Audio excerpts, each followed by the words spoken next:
essa a cidade de Nínive, ela ficava 800 quilômetros da Palestina, então para andar a pé não seria tão fácil. E Jonas, Deus disse que era para ele ir para essa cidade.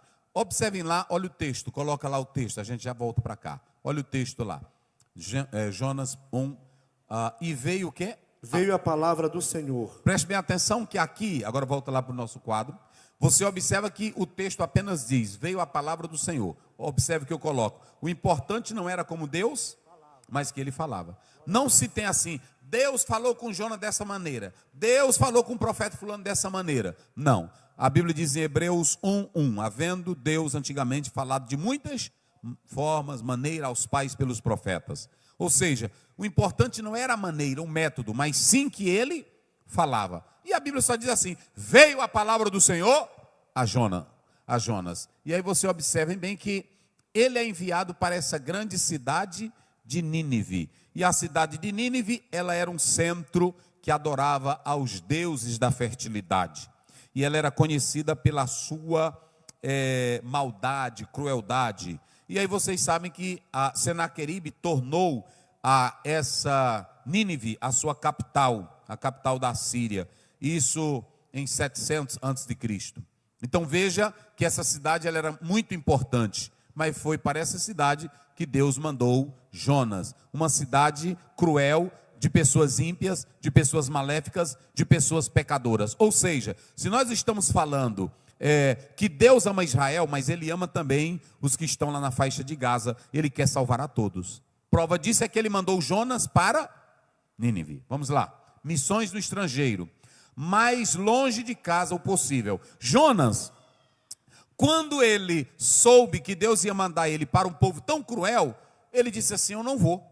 Ele disse consigo, eu não vou. E eu vou ficar de casa o mais longe possível. O quanto eu puder ficar longe, aí ele pega, desce para Jope, lá tinha um porto, e aí ele vai para Tarsis, não é isso? E Tarsis, vocês sabem, historicamente, diz que ali havia minério, que era uma mineração semita e que era muito importante. Deus envia ele para essa localidade, ok? E aí quando ele chega, ele vai para Jope. E quando ele desce, seguindo para Tarsis, ele toma um navio. E ele vai para o porão do navio. Eu já vi muitos pregadores dizerem assim, Jonas tentou esconder-se da presença de Deus. Negativo. Nunca. Jonas nunca tentou se esconder da presença de Deus. Jonas sabia que Deus era onisciente. Jonas sabia que Deus estava no controle de tudo. Quando acordaram ele, que ele viu as ondas agitadas, Deus zangado, ele disse para os marinheiros, isso é Deus. Não foi assim? Então Jonas sabia que Deus era onipotente. Agora, quando ele desceu ao porão, ele vai para Tarsis, ele queria ficar o mais longe possível. Ele achava que quanto mais longe ele ficasse, mais ele estava distante da sua responsabilidade, da missão que ele estava sendo enviado. Mas não era que ele estava se escondendo da presença de Deus, que de Deus ninguém se esconde. E ele já sabia isso, porque ele sabia da história de Adão e Eva. Ok? Então nós podemos analisar que com essa visão ele queria anular, ou seja, eu vou ficar mais longe disso aqui, porque assim eu vou anular o ministério, o chamado que Deus está me dando para ir para lá. Então, é isso que é muito interessante. Aí, vamos observar, nós temos aqui, orando a vários deuses. Quando a tempestade começou, aí as pessoas que estavam lá, os marinheiros, isso aqui é muito interessante. Irmãos, essa tempestade no mar Mediterrâneo, que ela vai acontecer no mar Mediterrâneo Oriental, ela acontecia só em outono. Quando eles entraram no barco, que o barco começou a ser sacudido, os marinheiros, o que é isso? Não é época de tempestade. Que negócio é esse? Aí eles ficaram admirados. Então eles acharam que eram os deuses revoltados. E eles começaram a clamar a quem? Aos seus deuses, cada um orando ao seu Deus. Nós vamos já falar isso. Cada um orando ao seu Deus, clamando ao seu Deus. Aí, de repente, eles fazem de tudo e nada. E um desce ao porão, e quem é que está lá? E ele se surpreende. Rapaz, no meio de uma tempestade dessa, esse camarada dormindo. Aí ele diz assim, levanta e clama ao teu Deus. Interessante que se você analisar aqui, esses marinheiros, eles eram também da Fenícia. E a Fenícia era um povo pagão. Olha, Deus mandou Jonas ir pregar em Nínive. Ele pega um navio que quem está no navio, os marinheiros, eram quem? Era de onde? Da Fenícia. E ali nós sabemos que o pessoal de Tarsis, naquela época, principalmente lá os da Fenícia, era o maior porto marítimo, isso lá no oitavo, nono século. Então, eles, quando entram no navio, tem esses marinheiros, e aí Jonas está lá. E eles que tinham várias crenças, e a situação era tão desesperadora, eu coloquei ali, ó. Primeiro, orando a vários deuses. Aí ele chega para Jonas e diz assim: clama também ao teu Deus, rapaz, porque na hora que o negócio pega, quem é ateu vira crente.